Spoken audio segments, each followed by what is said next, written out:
All right, welcome everybody to the Sonic Visions podcast, episode 3, and we have a great show for you as usual. Many guests today and some new faces.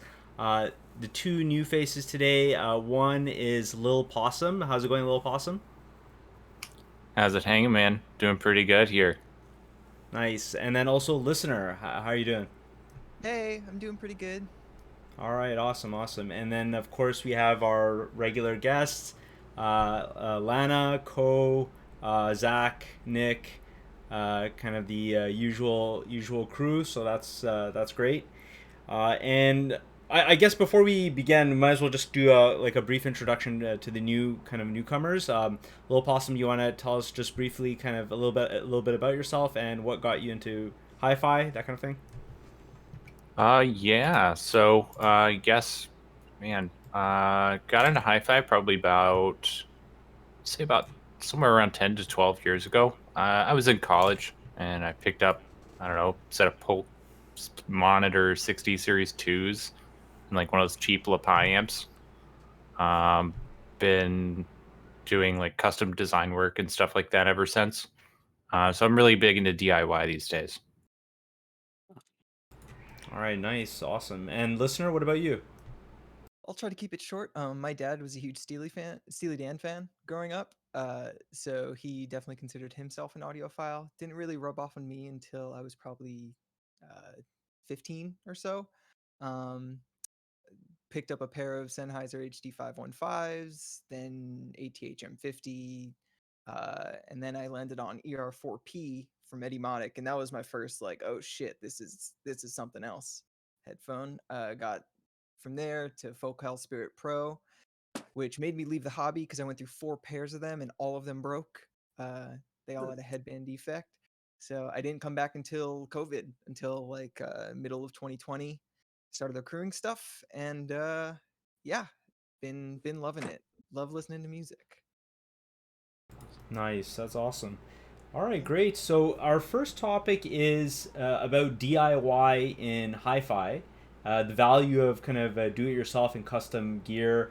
Some of the things that come to my mind are kind of the Elekits or Elekit kits that you can build, and first watt designs that can be done DIY.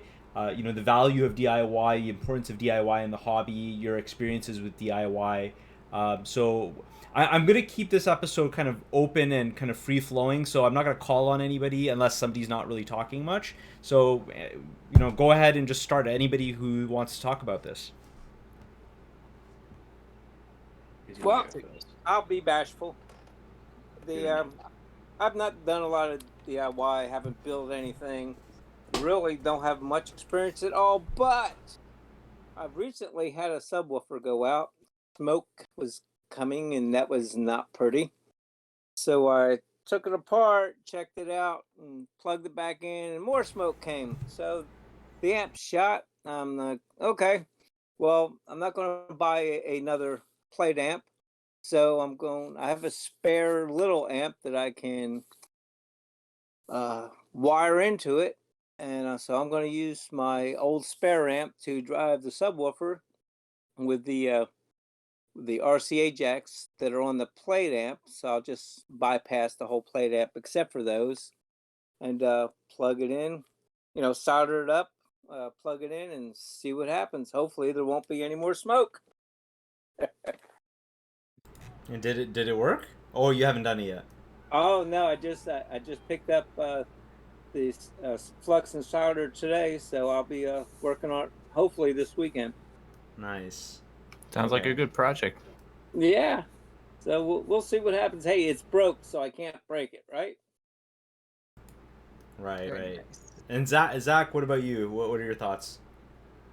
I guess with DIY, I've never been like amazing at like reading electronic schematics and stuff. But when I first started the hobby, I didn't have a lot of money, and I went to a garage sale and found an old Luxman L80 amplifier, and I just watched YouTube videos and bought like a $20 multimeter and like learned how to test the different components and like went through and found out what was broken, like what was disconnected, and repaired it, and then got it working. That was actually my first piece of hi-fi equipment. Was like this old Luxman L80, and those have gone like I picked it up for $20 at a garage sale, and I think I sold it maybe about 12 months ago for about 600 Australian dollars. Yeah. Just because like Luxman just has such a big demand, and I've always been a big proponent of like I'm not the DIY god. Like I know there's guys in here who are incredible, can repair anything and can build anything, but you know I probably most of my DIY equipment would be in the acoustic like room treatment sort of stuff. So I built my own bass traps, mounting systems for panels, that sort of stuff. Like you know you can spend so much money on acoustic treatment, but if you just have a bit of know-how and play with some foam and some stuff, like you can buy some really nice kits off the shelf, but you know you're gonna be paying thousands of dollars. So I don't know, I think DIY is a really cost-effective method for acoustic treatment, building speakers as well. Like if you know what you're doing and you can get cabinets made up and then design stuff yourself, and then get like a cabinet maker to do the actual, you know, cabinet making for you. You can save so much money and build some incredible stuff and learn how it all works. So I don't know, I'm a huge proponent of DIY, probably not the biggest user of it, but yeah, I encourage anyone who's, especially if they're budget conscious, that DIY is definitely a pathway, you know, to go down if they have the skills or the want to go that way. Nice, awesome. And anybody else? Anybody interested in DIY? Yes, I'm literally building an amplifier right now. Which one? Oh, nice. What kind of amp is it? It's one of these like pass amp camp amps. So it's the V1.8. Started working on it earlier today, but I'm just getting the resistors soldered in. But it's actually a fairly easy build. Takes, I would say, probably just like an afternoon at most of work. Just waiting on the chassis to ship, but Nice, that's awesome. Yeah, I mean, I don't do any DIY stuff, and I'm not technically minded at all in that regard. But what's interesting to me is things like the Elekit stuff, because here you have like something that's, you know, Japanese made. It uses, you know, what seems, at least to me, very high quality parts. And you know, many people who have used the Elekit devices like the TU8600 have, you know, said that it compares favorably with the, you know, amps that are, you know, $20,000, and that the Elekit is like under $3,000, I think. So I know Famish is one of the big proponents of Elekit, and I think there's a few based on Mars also, he has it. So to me, that's really exciting stuff, to be able to get something that performs so well. And sure, it's maybe not as pretty and, you know, beautiful as stuff like VAC and, you know, all those things that have really nice chassis work and stuff like that. But you know, at the end of the day, you're getting, you know, really amazing performance potentially for not much money, which I think that's really the exciting thing in the DIY slash, you know, kit kind of aspect of audio. Yeah, for sure. On that note, though, how easy would it be to mess up a DIY? Let's say you are building a tube amp like an Elekit and you um, don't have much experience with it. Could there be danger? Like, could you blow something up or blow one of your other components up? I mean, that's a really good point. So typically, like if you were to build like an amplifier, your first amp's not going to be anything like a tube amp, just because you're dealing with voltages that are north of 400 volts. Um, it's not really going to be like a beginner project. If you're looking at something like that, it's probably going to be solid state, low voltage, something like a headphone amplifier or like a preamp is a really good starting base for like a project. That way, if you do mess something up, it's a couple of components that are maybe like $5 or $10 to replace it, and you can go from there as far as the build if you do mess up. So, it's one of my big tenets of DIY is always buy more parts than you think you need, because something will smoke. Yeah, no, Lana, that's a great point. And Lilpossum, yeah, that makes a lot of sense. I guess the way I look at it is, or another kind of a way to approach it is buying pre-built stuff, right? So like Elekit or whatever, or even the First Watt stuff, a lot of it is pre-built. Now, of course, you don't know necessarily what the quality is of the builder and that kind of thing. But for example, for Elekit, there's a dealer who can actually build it for you, and again, the cost would be a lot less than some of these like really high end devices. And if the performance is in the same ballpark, then maybe there's still value even in somebody who's doesn't have the experience or kind of is kind of fearful of building it themselves for in case something goes wrong. So I guess it's another way of approaching it and maybe it's a easier entry point for somebody who's not super technically minded and that kind of thing. So if I were to get into it, that's the approach I would take. But yeah, I mean, I think your point's very valid that if something goes wrong, it could be very costly. So I guess it's something to be careful with Could be also keep in mind. be very dangerous as well. Yeah. 'Cause, Yeah, I mean, that's if what I was gonna say. you ever been hit by a fully charged cap or something that hasn't discharged completely, you know about it. Yep. Yeah, Got yeah. a scar on my finger. So yeah, it's a great point. It's something to keep in mind. Okay, so fair enough. What about gear that you guys are excited about? Either things that you're listening to or enjoying now, things from the future, or you're looking forward to. Is there anything that's on anyone's mind? Audeze Carbon. Audeze Carbon. Like Yeah. that thing looks awesome, man. Like like the actual build and chassis looks just clean as hell. It's like the good parts of Empyrean, but less heavy, and a completely different driver type. That price is, something, but What is the price 4,500, on right? it? I believe it's 4,600, I think. Yeah, 4,500. Holy. Yeah. Yeah, Yeah. It's a Is it a lot. ribbon as well? Is it a ribbon? No, it's a stat. Oh, dang. Yeah, which, I mean, super interesting, especially if you look at the frequency response graphs. It's got like good bass extension. It's got the ear gain similar to something like an Sennheiser 6 series, and like the treble doesn't look overemphasized at all. So, I mean, Interesting. obviously there are timbral characteristics inherent to an electrostat, but I'm really interested to hear what that sounds like. Yeah, I think Jude was mentioning that it's very comparable to, in terms of, I guess, technical performance to the 009, but it has more prominence in the bass, and it maybe is a slightly warmer, it's slightly warmer in tonality. So that sounds really interesting. Yeah, I mean, I feel like for a stat, that's kind of what you want, no? Yeah, yeah, definitely. I'm really hoping it's not amazing because otherwise I'm going to be a lot poorer. Yeah, I think a lot of people are hoping it's not amazing, man. But I mean, as an Audeze fan and an Audeze owner, I just kind of feel like this might be like a massive shift in what stat It could capability. be. It could be because I mean it has been like I don't know about you guys, but I mean Stax for me, I've heard most of the Stax headphones from like the 007 Mark 1 all the way through, and the hype that is behind electrostat technology in headphones has been a consistent thing for me over the last few years, but nothing has really made me stop and go, oh my god, this is the way. Other than maybe like the HE1 and the HE60. The HE60, I was like, this is actually amazing. And the HE1, I was like, this is good, but it's not 60 grand good. Like that's a crazy amount of money to spend on a headphone, right? But you kind of get a sense though, like with the amount of speed and stuff that it's capable of, like the transient speed that electrostats are capable of compared to biodynamic or planar headphones.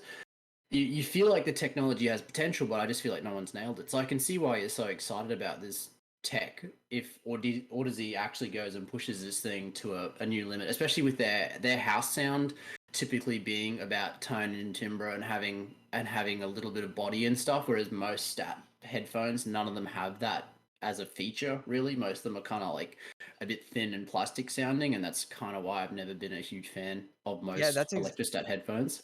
That's exactly what I was going to say, actually. And to your point about Sennheiser, I feel like once another brand jumps in and starts using, technology different from what they're usually doing, but they're keeping their metrics and philosophies about what a headphone should sound like, that's always going to be interesting. And, seeing how AG60 and AG1 are definitely regarded, I haven't heard either, but are regarded as, being definitely more toneful and timbrally engaging headphones than I guess most Stax stuff. Seeing Audeze get into the ring, and as far as I know, like with them in planar tech, like I think the most impressive and kind of, I guess, cohesive thing about their entire brand, as far as like the entire LCD series, is they're planars that have slam. They're planars that have like a visceral sense of impact, and I think that's something that they care about a lot. So as far as things that could be different about this stat versus others, if they're keeping that part of their philosophy and they can somehow make a stat do that, that would be insane. Yeah, that'd be end game for a lot of people, I think. Yeah.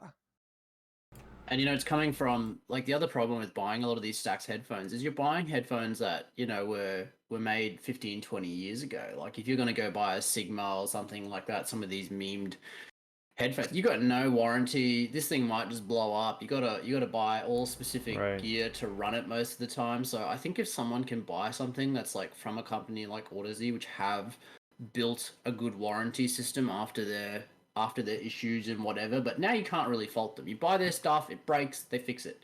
So I don't know. I think that's going to be really appealing to a lot of people as well, because to get into the electrostat market, you usually had to take some pretty wild gambles on some gear that was really old. And also talk about DIY in the electrostat world. Like I've seen people building like those like T1 amps and stuff, and they're like, I'm pretty sure they're like 400-500 volt swings and stuff coming out of those things, like into the headphone. Like it's crazy. It's crazy.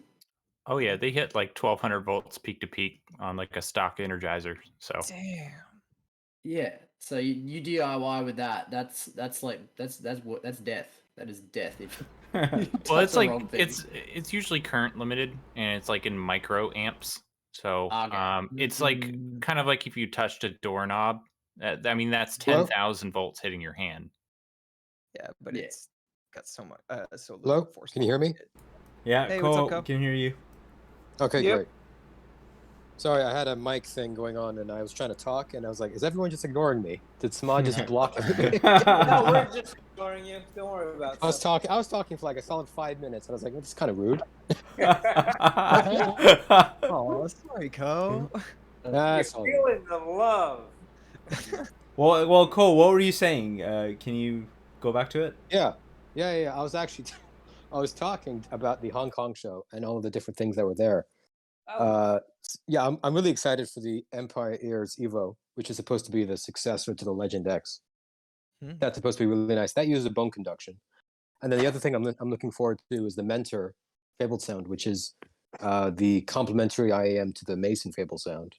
And then lastly, looking forward to the new Luxury Precision Generation 7 players. That's R2R. But in addition, Hibi is doing an R2R Android DAP.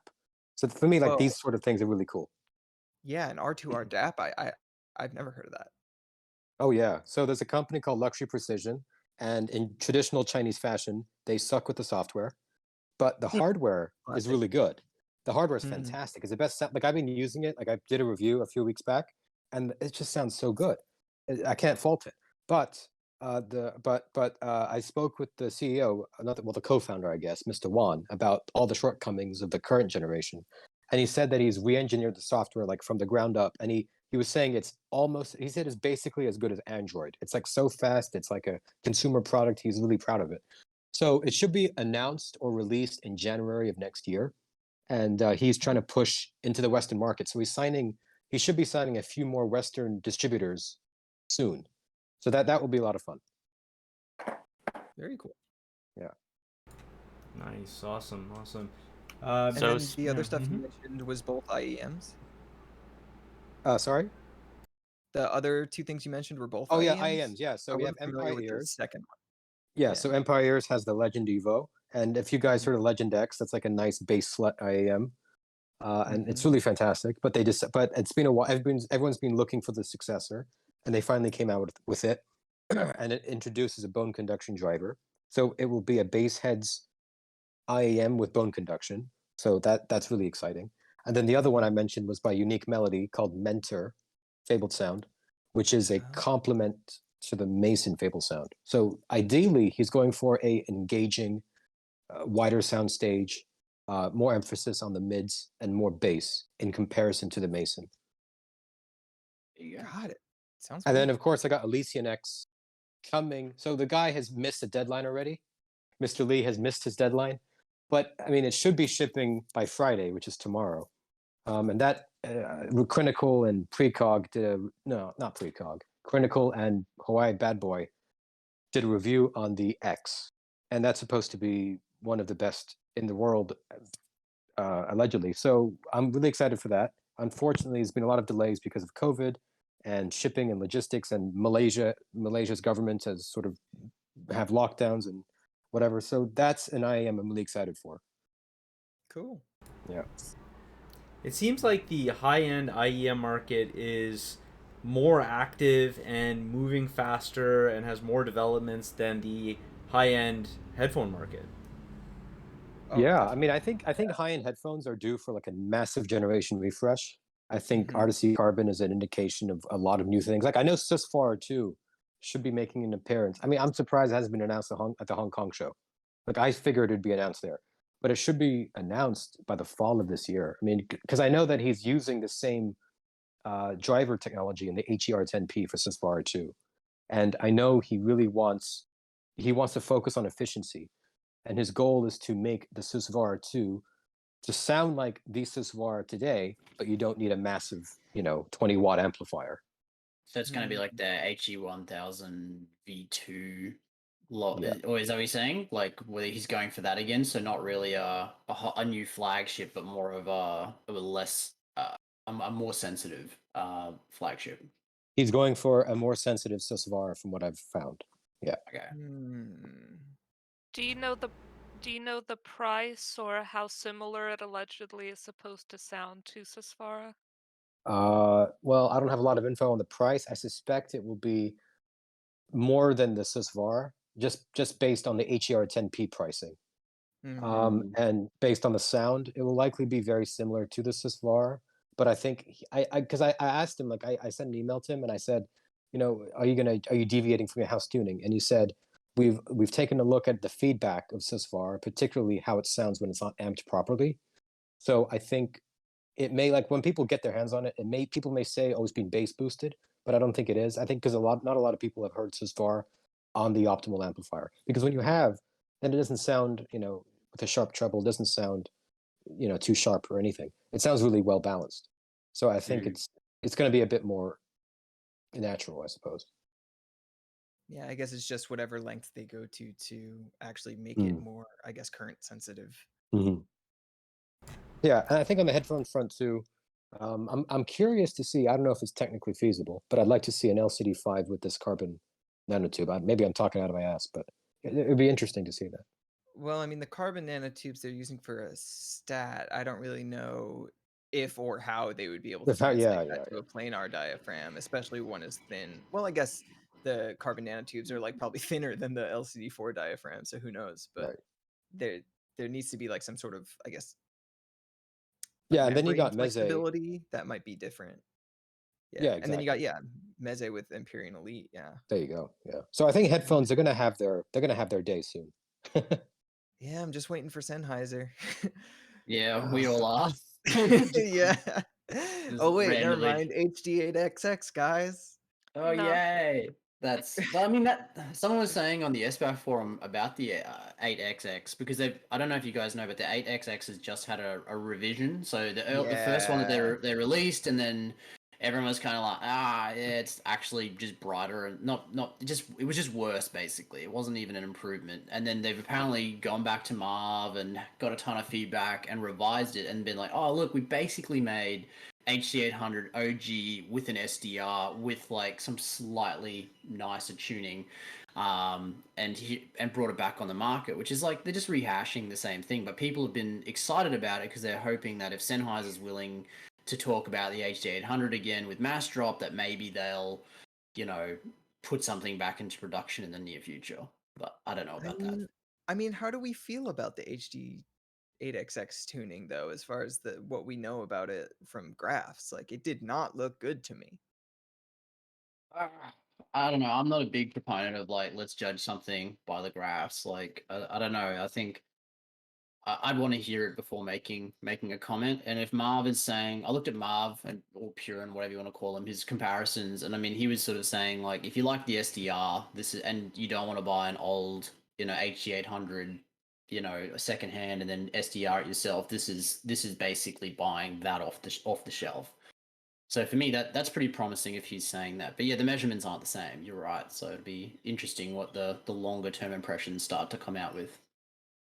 So are you guys excited for an HD 900 or a Baby Orpheus? I'm a bit confused.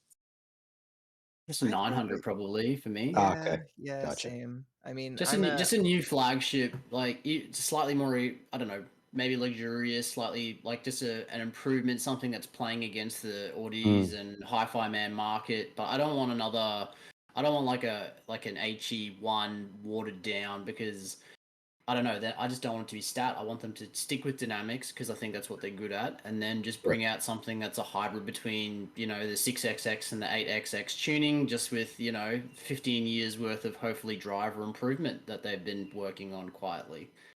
Yeah, and I mean quietly. The fact is that like 800 does compete with a lot of these other current flagships on if we're talking about like raw detail, imaging, soundstage, that kind of stuff. And I wholeheartedly agree. Yeah. it's like a third or a quarter of the price for most of those things, and it beats it at some stuff, which is impressive. But again, with however much time has passed since the original 800, they are due, and I do want it to be dynamic because, like you said, dynamic slam in such a nice way. yeah. And honestly, I was surprised when I first heard 800S, how much tactility was actually there in the bass. And on my current original 800 with SDR, like it's even better. So they sound so magical with tubes as well. they really do. They really do. Yeah.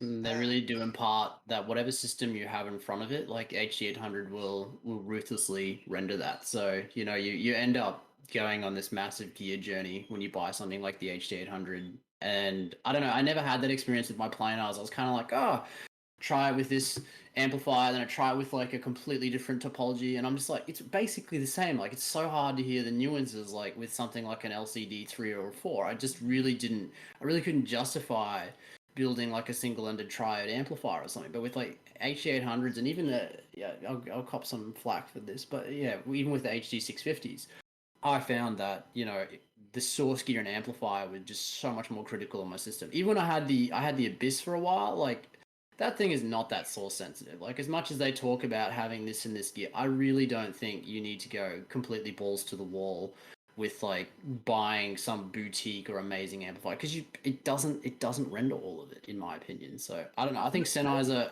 created some magic with some of their products that has like really baffled me over the last few years, and I just want to see them come back and do it again. I don't think that's controversial to say. I mean, I think the entire 6 series line is known for being like the most source revealing of, any quote unquote mid-fi. It was the HD800S, which was a model I think we should briefly discuss because that's really the current flagship for Sennheiser, and that for me was a bit of it was not great. Like the earlier releases of it had that THD in the bass that Tile talked about, and then they may have silently revised and improved that because I noticed the complaints vanished. But I don't know. Every time I heard it, I thought it was like an overdamped, kind of like weird sounding OG HD800. I still prefer the original one that came out like nearly 20 years ago. Same. I've had the 600, the 6XX and the HD 800s at the same time, and I bounced them between solid state and tubes. and yeah, they are a lot more source dependent. I got a whole lot better sound, in my opinion, through the tubes than I did through the solid state. Now, solid state, I mean, it didn't sound bad. It was just the jazz and some of the music I was listening to was just so much more realistic, in my opinion. Adding to that, I was surprised how bad, I guess, the HD800S sounded out of Sennheiser's own amplifier, because I expected yeah. more. I expected more synergy, because Sony does a That- good job. When Sony gives you like their own amplifier with their own pair of headphones, it sounds great. But with Sennheiser, there's just nothing there. I mean, as far as I know, the HD800 was actually voiced using a Vioelectric amp. Oh wow. Yeah, I think it was Oh. voiced. I might be wrong, but I'm pretty sure it's a V281. It might have Yeah. been just a V200, but I never minded the Vioelectric little amplifier, the V8, the V281. I had a friend who had that for many years, and it is not a bad little headphone amp. yeah, I never heard it, but I've heard good things specifically about it pairing with 800. Mm. I have the 800S. I've heard the 800 as well. My friend Shiroz has it, and I mean, I like the 800S. It's my main headphone for classical. I heard it. I had the Sennheiser amp. I didn't mind it on the Sennheiser amp, but then I got the HE9. In my opinion, the HE9 was better in many respects. And then, of course, I used the HE9 into the pass, and now I run it off my speaker amp. And off the speaker amp, it's really impressive. So the bass becomes way more punchy, and the soundstage is even bigger, more layering, more micro detail. So off a speaker amp, it's pretty amazing. Hell yeah. But next to the Atticus, I keep reaching for the Atticus. I mean, it's I know it's apples and oranges, but the Atticus's bass is just insane, and I can't think of many headphones that give you a huge amount of bass, full mid-range, and don't kill you at treble. It has a bit of like tastefully rolled treble, and so for techno, EDM, house, and even jazz and stuff, like the intimacy, the timbre, I keep trying to force myself to like the 800 because it feels so good on the head. It's open, it's airy, it's detailed, it's fast. But I keep going back to the Atticus. Now, obviously, the downside of the Atticus is it's obviously not the most resolving, although I think off of a speaker amp, it's surprisingly resolving. It still has a surprising amount of detail. I wouldn't even say that it's far, far behind the 800, but of course you want more. I heard the Solitaire, so I've heard the Solitaire, Susvara, the TC off my own system, and a Bartok. And then the Solitaire was just the Bartok only.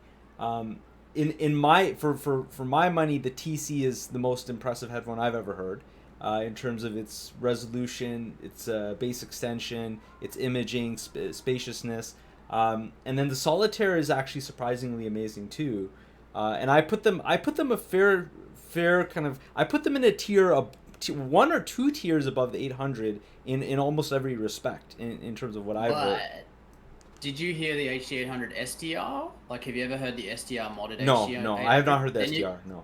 Then you haven't heard HD800. Like, I feel like if you haven't done that, you haven't really experienced what the HD800 can do. I know it's like just putting a caveat on your impression there, but I think it's important to note. In fairness, I heard the SDR and the HD800S back to back, and I found there to be a subtle difference at best. SDR, I felt, was a bit, like, just a tiny bit faster and a tiny bit more elevated in the treble. I agree with Lana, honestly. The differences are splitting hairs. The SDR is definitely my preference, but they're extremely similar headphones. The stronger argument, I would say, Zach, and you're 100% right. I have not heard it, so I can't say anything about it. But and of course I respect Lana and listener's opinion here. But the stronger argument I think that should be made is I have not heard the 800 off of a good tube amp. That I have not done. And so that's probably where the magic is that I'm missing. And so I'm wondering, I've now ordered a tube preamp. So I'm going to do the tube preamp into my pass amp and then into the 800, and then I don't know what will happen. I know that a pure tube head amp would probably be more ideal, but I wonder, what I will gain from the tube pre. Maybe I'll gain something.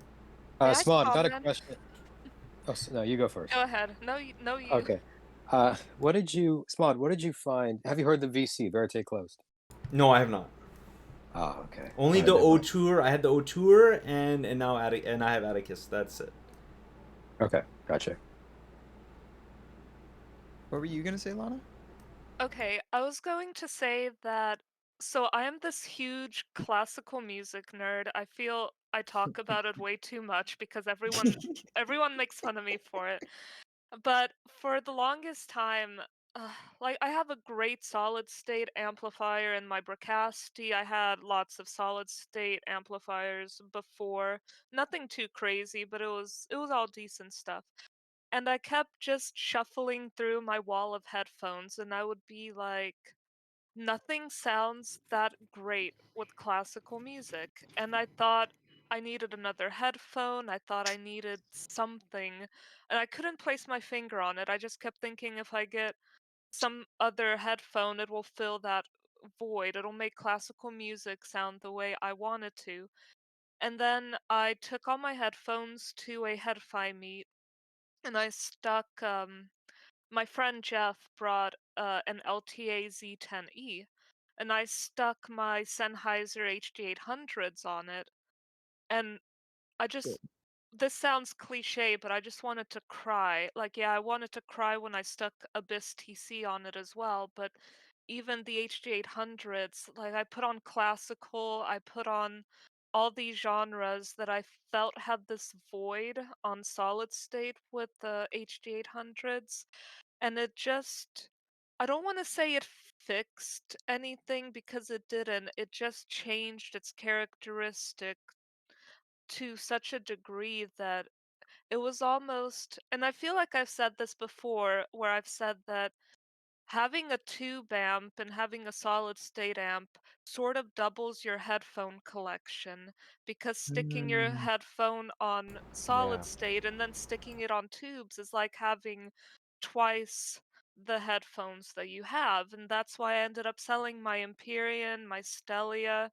I sold a bunch of stuff that I thought that I would never sell, and it's because I knew that I bought the LTA Z10 and it'll be here in 2 weeks, and I thought about it really long and hard, and I said, 4 headphones is more than enough because what did you end up staying with? I have my Abyss TC, my Mhm. HD800S, Sennheiser HD650, and I just got the Aurora Borealis, which is Rex headphone. Yeah, How are you liking it? I I adore it. A lot of people say it's similar to a 580. I had a 580 here. I thought I just preferred the Bori, so Mibuzo sold me his Bori, which I was very thankful for. Bless. Yeah. So I feel like right now that's all I need. I'm excited about the Raal Circumaural headphone coming out. Uh, Oh, that Ah, gets us right. back on the topic a little bit, actually. yeah, and Damn, I'm I hadn't sort heard of about intrigued about Empyrean Elite. Um, but other than that, like I'm actually pretty content because I know that I have tubes coming, and I feel like tubes were this thing that were just missing for me. I know I'm gushing about tubes, but it like for me it really just changed my life. I mean, no, gush away. Like, tubes are awesome. And I loved you starting the story and me knowing where it was going to end. Lana, did you hear any of the Ella kits with any of your headphones? No, I've never heard an Ella kit in person. Yeah, I would love to try one. I'd have to get it pre-built though because I have no idea how to assemble one. So, speaking of which, the Elakit, the TU8200R, has a dedicated headphone out if you wanted to run headphones, and that's all single ended.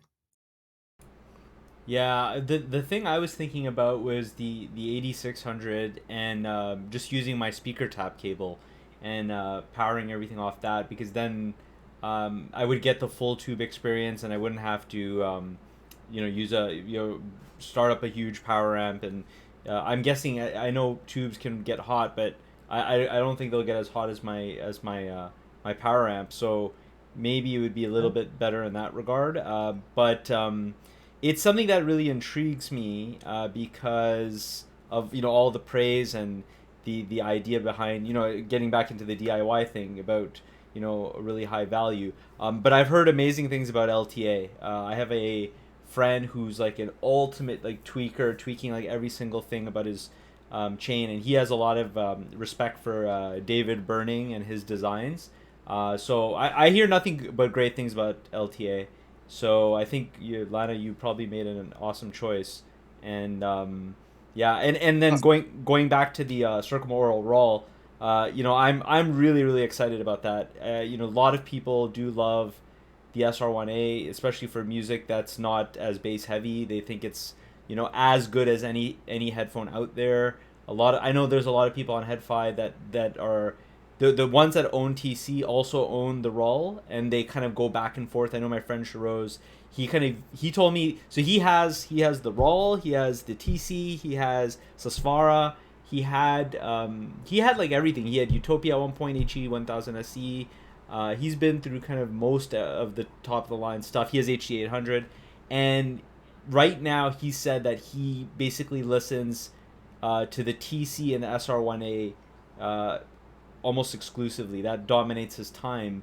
The SR1A has this kind of realism to it and transparency that exceeds the TC at times, but then the TC gives you the more complete kind of sonic picture with the bass and the extension and stuff like that. So with the Circumaural, like if I don't think the Circumaural will have planar like bass or abyss like bass, but if it can get if you can get a bass that's a lot better or more full and prominent, that might be an end game for a lot of people.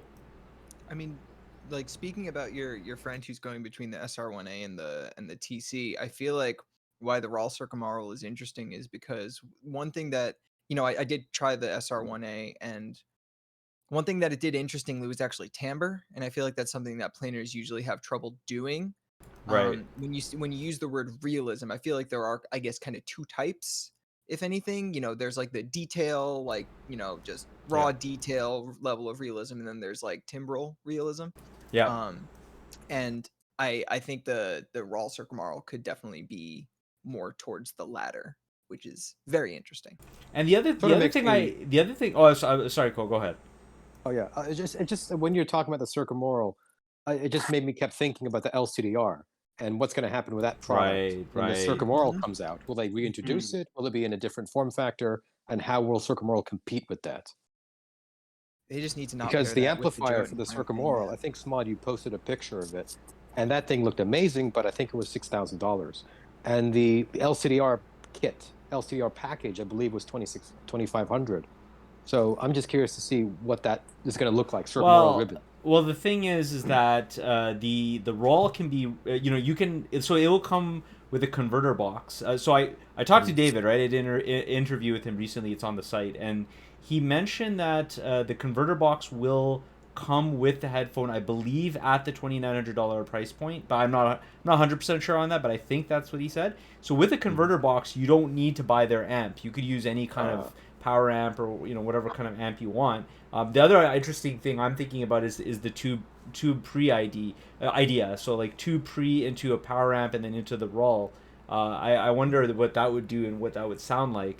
But getting to the price for a second, that's the one thing I really appreciate about Raal is that they don't kill you with their pricing. Like he's saying $2,900 as a ceiling for the new headphone in a climate where you have $6,000 Sasvara, $6,600 Solitaire 12K headphones. Like I really appreciate that. As somebody who's not some kind of baller with unlimited funds, I want headphones that are top of the line, that are not insane amounts of money. And equally as importantly, ones that are around that price range but aren't just tied to one amp. Like the fact that it comes with a Right. converter box and it's, Right. at most $400 more than the LCDR. Pretty much Exactly. the only person I know and trust that has heard LCDR said the biggest limitation was the Jotunheim. Right. So, Right. again, just another reason to be kind of excited about the Raal offering there. I know. Can I know some people argue that the converter box is kind of, I guess, the limiting factor, similar to the Jotunheim, but I don't know how true that is. You know what I mean? I'm not sure. Going back to your topic about your preamp, I got a question for you.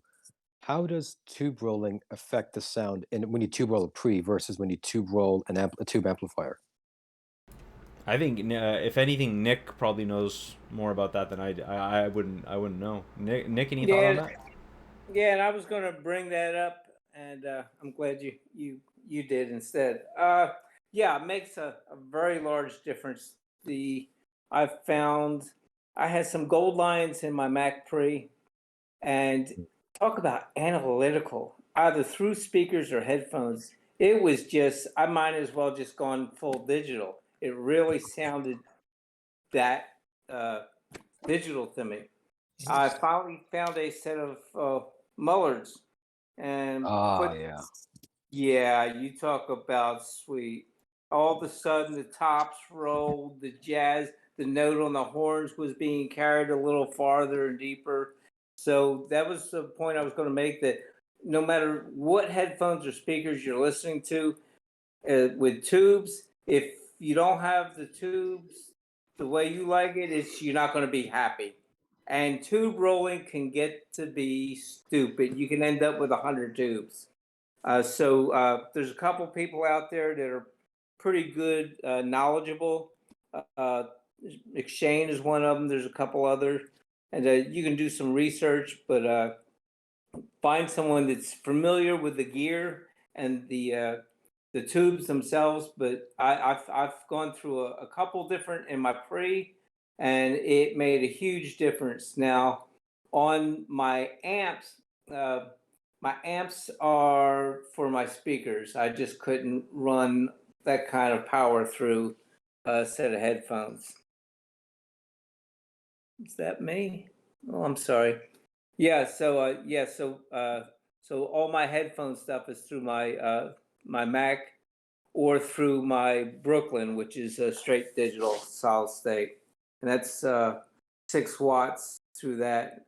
It sounds sweet. That's why I have the auteurs and clears, depending on the music and what I'm looking for. The auteurs, more laid back, more bass, more mellow. The clears are more exciting and rock and roll. And well, when I say rock and roll, I'm older than most of you, so to me it's 60s through 80s.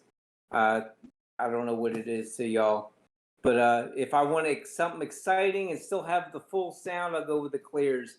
If I want a piano, what do you call it? Classical? So a lot of the other stuff, instrument intense, that where you want to hear more of the instrument and the placement. You want to see the people in the room, tubes and the auteurs. I close my eyes and I can smell the cough and the spilt beer. Yeah, that's the magic of tubes. They just, in my experience, breathe realism. If you Yeah. have a good tube, now, I guess like if your tube amp is less than optimal, it might not have the same sort of magical effect. I kind of It's a went straight for endgame there. Like I heard a few tubes in my life. I had a Felix tube amp, and it was really lovely. Like it was really good. It wasn't the Z10, but then again, the Z10 was a lot more expensive as well. Right. I I was think gonna put Yeah. onto that. Just like in terms of if you're looking at trying to change out tubes in a pre versus a power amp, you're definitely going to hear it more in a preamp because that preamp is doing a lot more to add signal gain. So it's taking something that's possibly, just a couple of microvolts and bringing it up. So especially, well, instrument amplifiers are going to be like the biggest thing, like guitar amps, things like that, where it has to take that signal and multiply it like at least 1,000 times, if not more. But if you do run across a set of blacktop Kenrad tubes, definitely get them. In what tube type though? Just any? Any, but especially like a 6S and 7. If you're running anything with like a driver stage 6S and 7, or a 6SL7. That's another big rabbit hole to get down. Lana, you'll get your microzotl in and have whatever stock tubes come with it, buy a couple of others, get some good NOS tubes from like, 1930s, 40s, and suddenly you're like, it just changes the sound, and you're going to be like, oh god. And you'll find one that has a slightly different design. It might have copper rods on some of the plates, and you'll be like, oh, I'll try that, and it'll be completely different again, and you'll be like, I don't mean completely different, but it'll be enough that you'll be like, oh, I can live with this one, and now I don't like this one, and it'll just end up. It's just a huge rabbit hole, kind of like vinyl. Is when you start going down tubes, I find it's like a blessing and a curse, in that you're never quite done. Yep. Right. I'm sorry. No, I you're was just good. I was just going to say that's where building a relationship with the person supplying your tubes makes a huge difference, because you can get a great tube but oh, by the way, it's got a gazillion hours on it and it dies on you in a few weeks. If you don't have a good relationship with a person that sold it to you, you're out of luck. And those kind of tubes, you're talking some dollars there. So to me, it's really important to have a relationship with whoever you're purchasing your tubes from, and you might be able to get a similar or the exact same numbers on a tube, quote unquote, from somebody else. But is that person going to be there for you later? That's really important. Yeah, eBay can be a very dangerous place to buy NOS quote unquote tubes. I've been burnt a few times, like even shipping, like you got to always insure everything, but you go try and tell an insurance company why 4 little glass tubes are worth a couple of $1,000, and they're in a matched quad and one breaks, and suddenly you're saying, oh well, now they're worth nothing because I needed 4 and I've only got 3, and the insurance company's like, so we'll just give you 25%, and you're like, no. No, it's not the same thing. But anyway, let's tubes are great. A preamp does play a role, but at the end of the day, I think if you have a solid state amplifier at the end of the day and a tube preamp, you can add in distortion and stuff a little bit before it gets there. But I still feel like it's still like a solid state amp at the end of the day, if that's your end. So I don't know. My opinion's that I'd rather add my coloration in another way and have the tube amp as my final. If we go to the preamp amp conversation, like I have messed with preamps, tube preamps, and I always found I was just different flavors of distortion. So now I kind of want to be as clean as possible until I get to the tube amp, and then introduce a little bit of coloration in the tube amplifier. But I don't know. I'm not a huge color guy. I don't like tons of distortion. So that's just my play on it. But yeah, I haven't heard a ridiculously clean tube amp that's made me think that, oh yeah, I should have that before a really great solid state amp, because I find that you still end up with solid state sounding. If you want tube, just go tube at the end. So try out a pentode amp, like a straight pentode amp with no triode, none of that, if you're looking for clean, because that'll give you the cleanest possible sound out of a tube. Like For a bar pentode? none. Yeah, pentode or cascode, which is basically a pentode. I don't know. I mainly mess with like single-ended triode is my end game. Yeah, SET, great on the power side. Yeah, on the power side, yeah. Are you talking about pentodes for the pre's? Yeah, if you're looking for a really clean tube pre, pentode's going to be the way to go. I think most Luxman tube, like driver stages and preamps, are all pentode. Yeah, I had a pentode coincidence that a mate lent me once. I'm pretty sure that was a pentode. Just having a look now. It was a coincidence preamp. That was a very good preamp. If I was gonna do the pentode thing and then go into a solid state, because my friend was doing that with I think it was an Audio Research was his power amp, and then he had the coincidence in front of it. and I actually really didn't mind that sound. But yeah, it does sound a bit more solid state and a lot cleaner. And there's like basically no distortion almost from some of those pentode preamps. They can be really clean. For me, the sound I'm kind of looking for is just I'm not interested in the most accurate sound or the most hyper realistic sound. I'm interested in the most kind of enjoyable euphonic musical kind of sound, with very full mids, and then I guess all the benefits of tubes. And so one name that kept coming up that I've been hearing about is VAC, and I don't know if you guys have experience with that, but apparently VAC has that very sweet.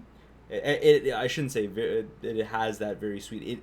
It is a very sweet kind of musical sound according to what people have said, and a euphonic with a beautiful mid range and that kind of thing, as opposed to a more solid state sounding tube sound. But I didn't end up with that. But is that? Have you guys heard either VAC, or have you heard kind of that kind of tube sound before? No, I haven't heard it back. I've heard of them, but most of the stuff that I've heard as far as like sort of end game tube amplifiers have been things like Shindo, some higher end Mac, Audio Note, Kagura, yeah, what is it, Kondo? Ongaku. Yeah, that's Right. an amazing piece of kit. Right. Yeah. Are we still in the gear you're excited in area, or have we moved on to number 3? Because it seems like if we did really well transitioning. I think we're kind of we're blending the topics together, I think, and just having a kind of an open discussion, which is cool. Going back to the gear, we're excited in. I was reading on the SBAF forums about those graphene headphones. I think. Oh, the Aura. I forgot the name of it. Tommy Takis is working on those. Do you know what I'm talking about? Oh yeah. No. Yeah, I read about that a while ago. Is that out yet? Well, I think it's still kind of pre-production, and I think Drifting Bunnies is running it right now. It's called, what's it called? ETA or something like that. Let me check. I'll check about that right now. It's like. But apparently, they're generating a lot of buzz for, ETA Genesis, and it's a graphene driver. It's a dynamic, and apparently, I think right now it's like basically they just give you drivers or sell you drivers. It's not like a big commercial kind of deal yet, but I think they have they're using like an HD6XX housing. And then they have the drivers there, and it's generating a lot of buzz there. So that's something that's kind of interesting, because I know Magico is using graphene in their drivers as well, and I know there's kind of debate whether material has that much impact on the performance of drivers, but this is something I'm kind of looking at, because I'm just looking for upcoming technology with headphones. Yeah, no, if anything, I share your excitement. I've never heard of this, but it sounds really interesting, especially because it's a dynamic driver. I feel like so much of the problem with dynamics is because of their build materials, like the modal breakup that happens, can be kind of whack. The beryllium in Utopia and Zeus, which PC Chip is all about, is super stiff, but as far as my experience, it does impart kind of a weird timbral quirk of, being metallic, for lack of a better word. It'd be interesting to see what quirks are kind of inherent to graphene, because it does have like a very similar, like super stiff but super light kind of thing going on. But I doubt it would, sound the same because it's not a metal. Right. Yeah. It might be, might have a better kind of timbre and kind of tonal character. So that's something I'm definitely looking forward to, and I think that the pricing on these is like under $1,000 too. So that's the other thing that's great about them. If we can, I'm all about getting kind of cheaper headphones that compete with these increasingly expensive headphones, and that I think will bring higher fidelity sound to more people, because a lot of people are not interested in spending 4 to 5 to 6 grand plus on headphones, right? I certainly am not. Yeah, even hardcore audiophiles are not really I'm certainly not interested in that. So this is something that I think would be very interesting. The Circumaural Raal, this one, we'll see what happens with the Empyrean 2 in terms of pricing and performance and that kind of thing. Yeah, that's pretty interesting. It seems like we kind of touched on many different topics. We kind of touched on the preamp versus power amp discussion. But before we depart, can I actually just say one more thing I'm excited for?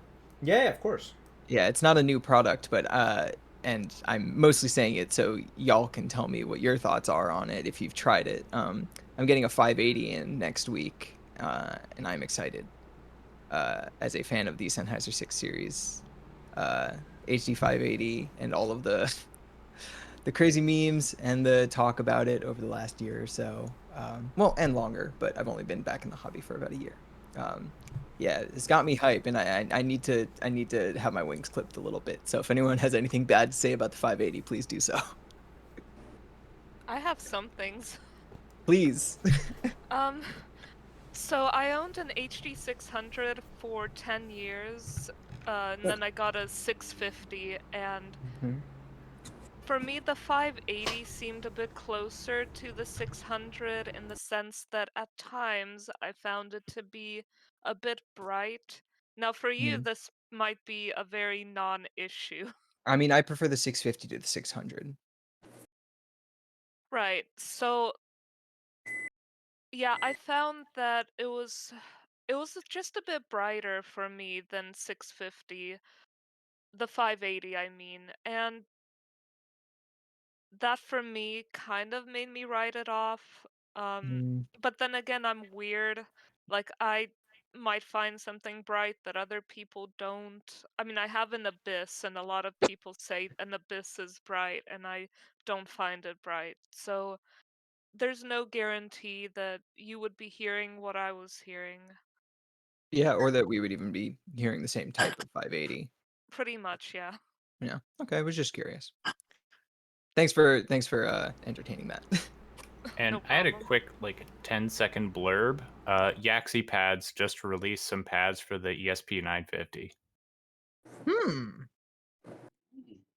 And I'd like to roll back all the way back to the beginning. DIY. I forgot to mention, it's been so long since I made some absorbers that I forgot that I had made them. I found some great cloth. I actually burlap that was printed with mustaches and different cuts of mustaches and stuff from Walmart.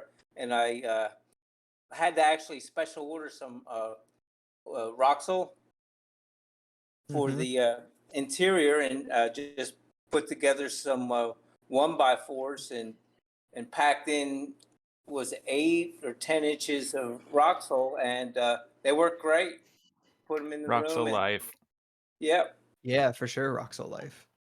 Yep. So it's been so those have been great. I've installed them. I've used direct and used them with and without, and they made a great difference in my room. And compared to purchasing something like that, I saved a fortune, and it really wasn't that much time at all. I think I spent more time getting the materials than actually building them. Yeah. So I thought I'd add that in there for y'all. Nice, that's awesome. Just briefly to touch on this, and I know not everybody is into IEMs, but what are your guys' thoughts? And obviously, we'll definitely start with Co. But what are your guys' thoughts on IEMs versus headphones, and kind of the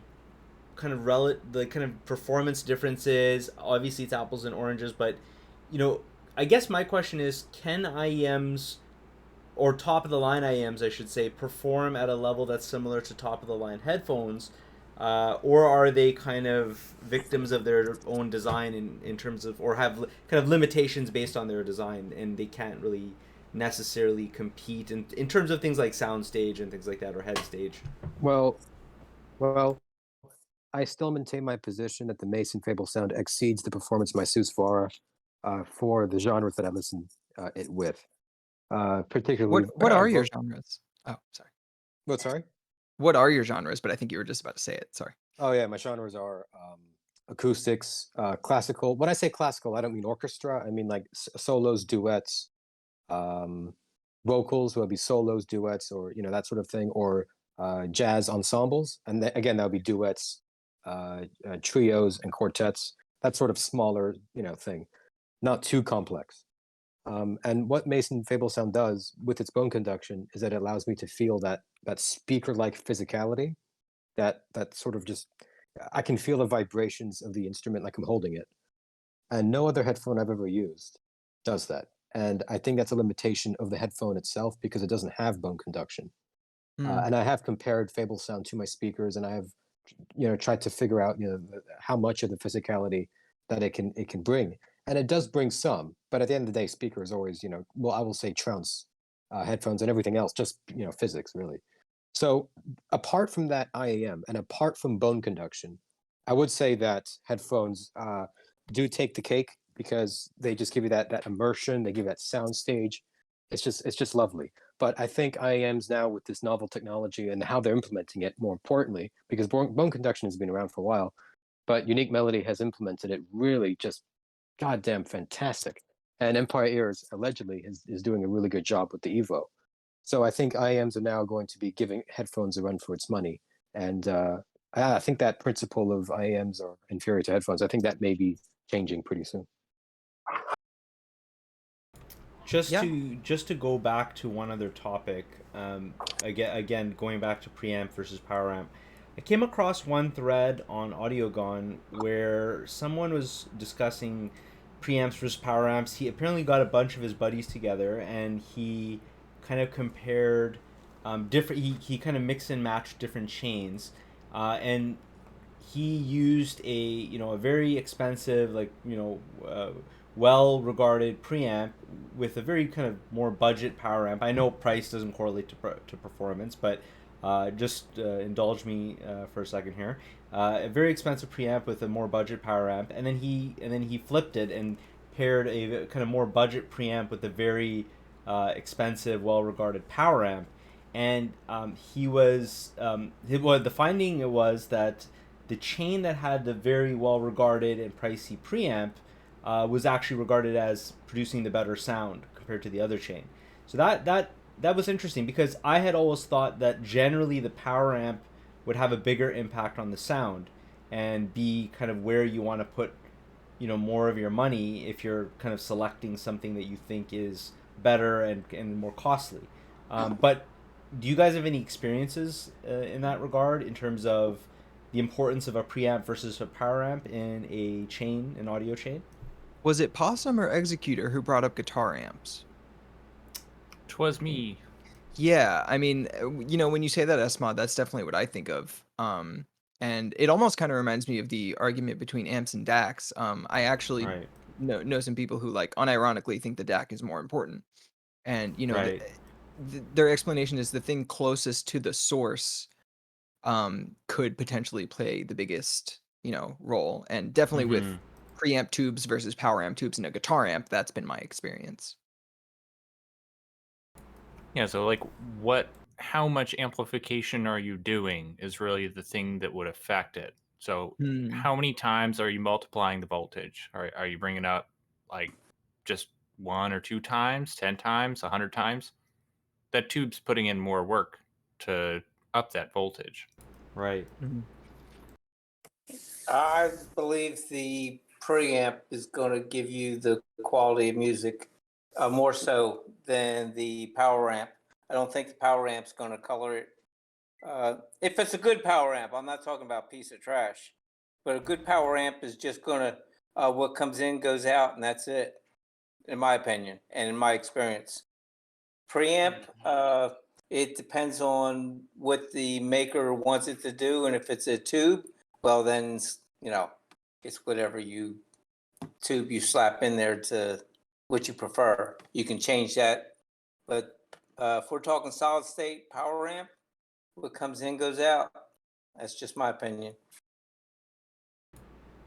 And it seems like when we're mixing and matching, I mean, I think a lot of people don't want to have a tube power amp because there's a lot more, cost and maintenance. You have to replace the tubes more often in general compared to a preamp. So a lot of people do kind of like that idea of a tube preamp into a solid state power amp to bring some of the tube character while not having as much maintenance and costs involved in terms of having an all tube chain. Is that something that makes sense to you guys, or you've ever kind of applied to your own systems? So No. now that's a No. caveat. So there is one thing that I can think of, and that's going to be if you've got like a transformer in any stage of the amp. So something like a power amp, that output transformer is really what's giving you a lot of that tube sound Yeah. Right. versus the actual tubes themselves. So, Right. um, but on the flip side, if you're running a preamp, of course, you got pretty high gain components in that preamp. It's going to make a little bit more of a difference in the actual tube side or tube selection in the preamp versus it's going to be more about the output transformers on your power amp if you're running a tube power amp.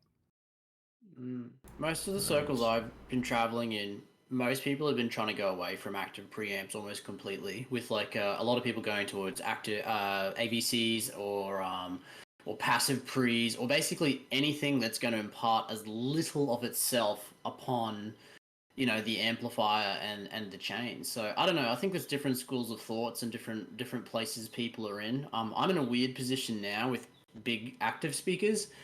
And I need a preamplifier because I'm running straight from my DAC, which has a digital volume control, straight into the speakers, which is great. It's a very simple system. But a part of me is thinking, oh, well, I'm probably better off to have a preamp in place so that I'm not running digital volume control, instead I can do it on an analog system.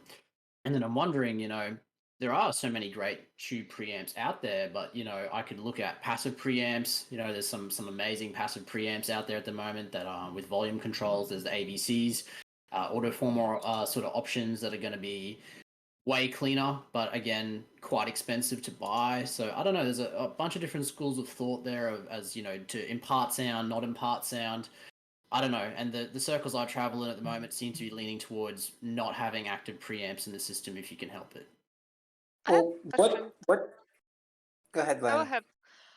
Okay, when I was looking at buying tubes before I even heard the LTA, which I settled on, and I also actually wanted to note that LTA says that their tubes last anywhere from 10,000 to 20,000 hours, so that was a selling point for me.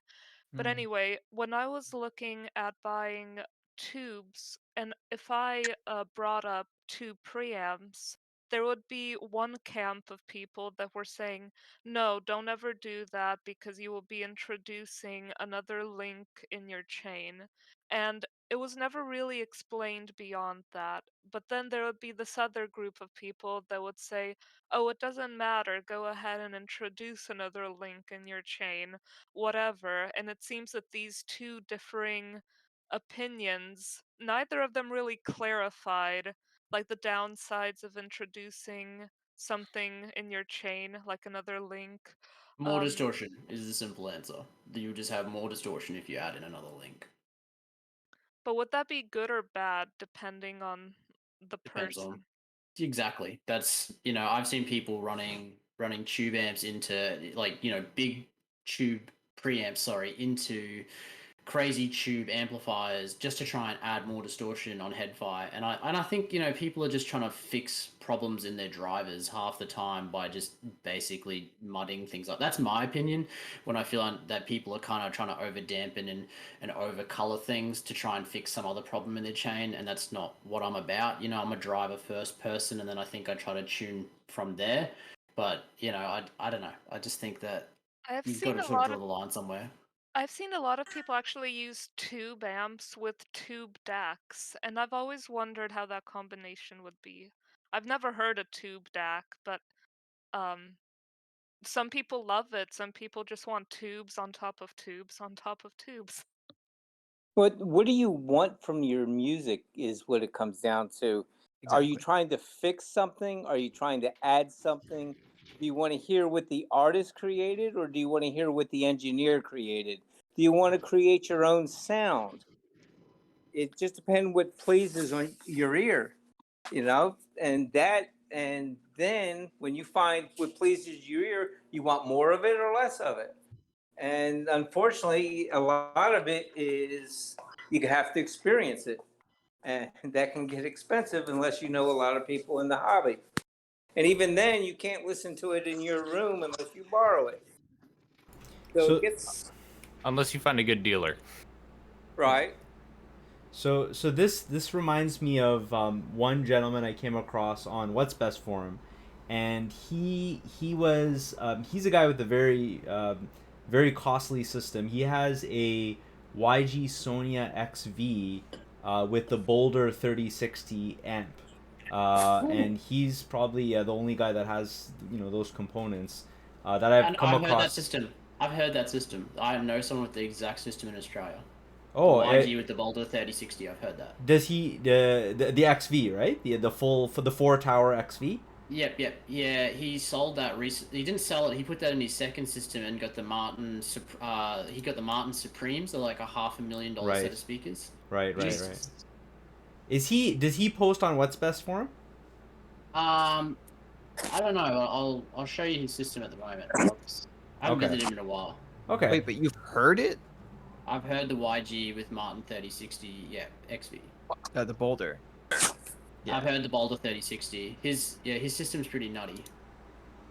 Yeah, so basically, I had a lot of talks with him because I was kind of trying to explore YG and learn about YG, and he has a perspective that he likes a very he likes a sound that's incredibly clear, incredibly transparent, incredibly fast. And when he heard systems that have tubes in them, he was not a fan. Like when he would go with his friends, and his friends would listen to these systems. Very high end, Japanese, and very very costly tube devices in the chain, and they would love it. They would say, "Oh, it's so organic, and it's so rich, and it has amazing timbre." And he would say, kind of like, "This is horrible. Like, I don't want this at all. I want ultimate neutrality in what's actually in the recording. If there's warmth in the recording, I want to hear it. If there isn't, then I don't want to hear it." And so his kind of preference is the Boulder with the YG. Whereas I've kind of talked to a lot of people in YG, and kind of, I obviously won't name names, but they're not fans in general of Boulder with their speakers because they do find that it's overly analytical and neutral. And so I guess what I'm getting at is that, does it not ultimately come down to subjective preference, right? I know anytime I talk about preamps in the Discord, I'm immediately shut down and said that I'm called dumb and I'm not listening, and it's all about passive. But does it not come down to what the preference of the listener is? Maybe somebody wants that warmer sound, timbre richness, and wants that embellished kind of sound, as opposed to one that's ultra fast and ultra resolving and just all about transparency and neutrality. I would just like to say that I think that it's a myth that tube amps can't be all that, and I've definitely heard.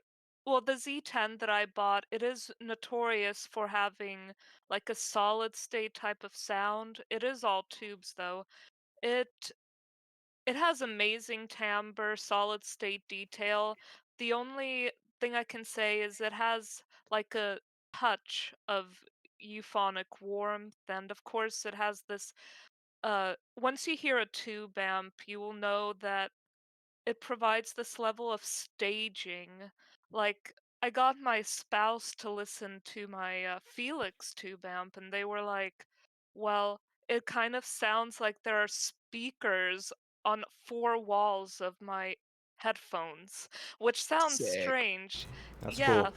which sounds strange, but for someone who's never heard a tube amp before, um, just so yeah, they can definitely sound on the transparent side, and they don't have to be super colored or warm, but a good tube amp will still have its inherent qualities of giving you a very sort of good sense of depth, and how colored you want it, I guess, is in part it's based on the amp itself, but then tube rolling it. So my father actually is an audiophile, and when I mentioned tube amps to him, he uh well, this is going back to like the 70s, 80s when he was in the scene. He actually told me that tube amps and tubes were notorious for actually being more on the analytical and detailed side. So when I told him that now there are a Oh. lot of yeah, when I told him that now there's a lot of references of tubes being notorious for being overly warm and gooey and mushy, he was You ready to go? actually surprised. Oh, hey. Okay. I feel like that's so interesting because I mean, just the surrounding context of being in the 70s and solid state technology not being, where it is today, it makes a certain amount of sense. I mean, people had been making, tube topologies for years and years and years at that point, whereas the solid state stuff was relatively, as far as everything behind it, behind. So that's really interesting, actually. Yeah, Did solid state stuff exist in the 70s? Yeah. Yeah, Yeah. no, I'm sure it Oh. did. Solid state's been around since the late 60s. Yeah. Oh wow, okay. Interesting. Mhm. Yeah, I had some H.H. Scott solid state stuff that was from 68, I think. Nice. How'd it sound? It was not that great. Um, Early transistor technology was not nearly as good as where it's at right now. Yeah, that's Mm. what I'm saying, like, the dichotomy flipped at some point. Yeah, I feel like at some point where things really took off was like the early 70s gear. So like of course the vintage Pioneer monster receivers and that sort of Mhm. eras where Japanese transistors stuff. started taking off. At some point, Amir got an AP analyzer and the whole world changed. Oh, thank you, Ko. Oh Yeah, god. definitely. That, and I Um, forget who said it, but they were absolutely right. It all depends. There is no "oh, you're wrong and I'm right." What pleases you? yeah, it was Period. just That's fun. that's end of the story. It doesn't matter what Joe over here likes. It's not his system. It's yours. What do you want to hear from your system? Yeah, and And that's on the that's people criticizing, like, as soon as, like, you tell them you use Atticus as mod, like, they should be clued in to what you're looking for, you know what I'm saying? Yeah, like that's exactly the way I'm thinking. So for me, I think my sound is a fairly warm sound that I really love because when I switch from my Brystons to my Pass, the Pass is definitely warmer, and I love that warmth. I mean, I did a lot of other things that better, but that warm kind of richness is just addictive for me. And then same when I go from 800 to Atticus. I mean, again, it changes so many other things, so I guess it's hard to really make a comparison and just isolate only the tone. But that warmth, I think it just does something, especially with female vocals. It just Mm. makes it so enjoyable. And I tend to find that I'm somebody that's sensitive to more neutral or brighter sounds, and kind of get fatigued. I kind of get bored. Like I don't even want to listen anymore. And I'm actually even finding, like, I love my ATCs a lot, but I'm kind of finding that a little bit even with the ATCs that I kind of like, I don't know, I kind of get a little bit fatigued with them, and I want something warmer. And with my NS5K, it's definitely a little bit warmer and more musical. So I think that the idea, I think Nick is totally right that building a chain that caters to what you want and the sound you want is ultimately what people should do, and that's going to be different from everybody. There's no one size fits all audio system, probably. Yeah. So yeah, so that yeah, that's it's really interesting, and yeah, Alana, I think you're totally right. From what my understanding is that tubes can be anywhere on the spectrum of ultra fast and brighter, neutral, whatever, analytical, and then extremely warm and gooey. They can kind of be all over the spectrum. So you can kind of tune. I guess the advantage of tubes is you can tune things more easily than you can with solid state, because solid state is, what the component is what you get. There's no kind of rolling of any kind with a solid state device. So I guess that's a huge advantage of tubes. Yeah, like when I bought my Bracasti DAC, initially, and I'm still a bit worried, like pairing the Z10 with it, I told some of my friends, oh, like what if I have to buy a secondary DAC because like Bracasti is very transparent, LTA is supposed to be very transparent, and I was thinking, what if it's too much transparency, and what if so I was already looking at secondary DACs, and my friends were like, you can just tube roll the Z10. Mhm. And of Yeah, and course, I was like, oh gosh, well, that'll be expensive. But they were like, do you really want to spend thousands on a secondary DAC? Just tube roll it if you don't Yep. like something. yeah, Tube yeah. roll and sell them if you don't like them. Somebody else will be glad. Even if you only get 75% back, you're still getting to experience it. You like it, you don't like it, you move on. It didn't take me a whole lot of money to find what my ear liked. So and even can I roll back to, we were talking about tubes and amps. The tubes do make a difference in the sound versus, like I was saying, the solid state, you got what you got. There's no changing that. What comes in goes out. With a tubed amp is different. You change the tube and that sound is not as drastic as the preamp, but it does change the sound. And it just depends on which direction you want to go in and which tubes you put in. My tube amps are a little expensive because it's not the amps, it's the tubes. I buy 8 at a time and they're all matched. Four per amp. So that gets kind of expensive quick. Relatively speaking, expensive to me is different from expensive to use. But you spend a grand on tubes just for that, and you haven't put in the driver tubes or your preamp tubes. But Your rectifiers. it adds up quick. But I have two full sets of matched tubes for my amps, and then several different tubes for my preamp. I'm good to go.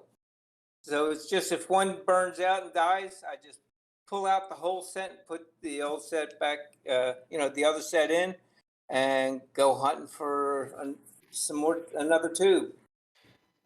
Yeah, I mean, it seems like that would definitely be a good way to handle that. And, Lana, to your not question, but I guess to what you brought up, it seems like from what I know of your setup, excluding the Abyss, you've always kind of gone for like pretty neutral DAC and amp and then a warm headphone. Like, as far as going Stelia, Empyrean, which I know you got rid of, 650, 800, which might be controversial, but 800 is actually a pretty warm headphone. It's just got a treble spike. It's pretty much the Abyss that's the odd thing out there, but it seems to have worked for you so far. So True. I wouldn't be too worried, especially because, again, yeah, you can always tube roll. I just don't know where to start, and that's the issue. Yeah, I mean, luckily you got a whole community here. You can ask people Yeah, about tube that. rolling feels like putting a glass slipper on Cinderella. Like you have this, yeah, you have this tube amp, and you're like, okay, which tube? It's kind of like, if you guys have ever seen Say Yes to the Dress, it feels like Say Oh my Yes god, to of the course. tube. Yeah, it's like Say Yes to the Just tube. just get the tubes with literally your name on it and call it a day. Ooh. Svetlana's. Yeah. Wow. Yeah, Nice. the no, Lana, the Z10 I think is an awesome choice. I think that thing looks incredible. I know Terry London, that was his. I don't know. I can't remember if it was the Z10 or the MZ3, but one of those was his reference, and he still has it, and he loves that amp. So I think it's a awesome device, and that that's the other ones that are really cool. And I always think about Zach when I think about tubes because of his studio. Zach, what other head amps did you kind of have before the studio, and what did you compare to it? Oh god, there's a few different ones. I mean, in Australia, it's very hard to sort of experience a lot of tube amps. Like, we don't have the fantastic stores or return programs. Like, there are probably less than 5 stores in Australia that actually sell like high-end hi-fi. And I mean, and they're all in different states from me. Like, there's none in the state that I'm currently in. So I bought a few tube amps blind before and ended up returning a couple of things just like a week later because I was like, this is not what I wanted. And then found that the best thing to do is actually to fly down and try these things at audio shows and stuff. So and eddy current doesn't have a presence in Australia at all, just about. So unless you know someone who has one, I ended up buying my tube amplifier purely on speculation of the build. Like, the build took 4 or 5 years of planning. There was a failed prototype, and I kind of got hooked on a story more than anything else about this tube amp. And I think that's Moth Audio, which is what preceded Eddy Current, was a brand that I had a lot of love for, and Craig Althers, who worked for Moth and did their designs, then started up his own thing, which was Eddy Current. And I'd followed this story for years, and I didn't know what they sounded like other than what people had written about. And I went and heard a whole bunch of stuff at the audio shows, and I was like, like, I heard the Cavalli stuff. I heard a Microzossel about a year or two ago. It was really good. But yeah, I ended up just buying the studio blind, and then I probably spent near on $10,000 to $20,000 rolling tubes on it, which is pretty hectic. Wow. But I just found that, even the rectifiers played a role, which really messed with my head. I'm like, how can the rectifiers in a power supply affect the sound? Like, it's just something that, and I'm trying to sit there and work out if it's my psychosomatics or whether it's not. But like, I honestly believe that, rectifiers in this amplifier make almost a bigger difference than the power tubes. So I don't know.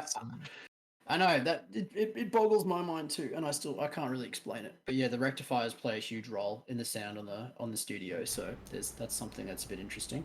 Part of the argument Yeah. for not getting into tubes, though, because like, damn, that's a lot to think about. Jeez. Yeah.